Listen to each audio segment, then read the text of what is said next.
Situated on a large lot with mature trees sits 8622 Rosehedge Terrace Way in Longmeadow Farms.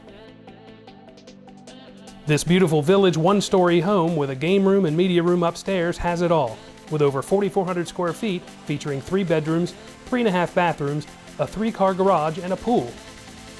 As you enter the home, you're greeted by a spacious entryway with 22-inch tile floors, a built-in wine nook, a study with French doors and bookcases, as well as the formal dining room.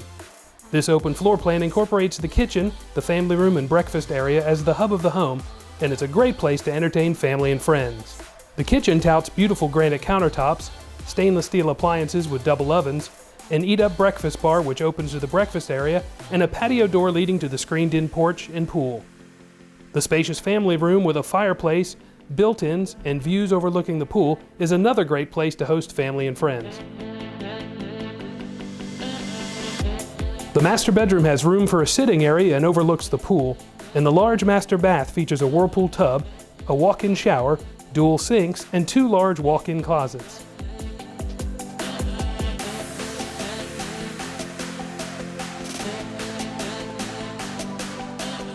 Upstairs is a large game room with vaulted ceiling, a kitchenette perfect for popping popcorn as you watch the latest movies in your home theater, complete with theater seating, and a 96-inch screen and projector is included. Outside, the screened-in porch has a gas stub, and it leads to the backyard with its gorgeous pool and plenty of space to keep cool under the umbrellas. Located on a terrific lot, this gem at 8622 Rosehedge Terrace Way in Longmeadow Farms is waiting for you to call it home.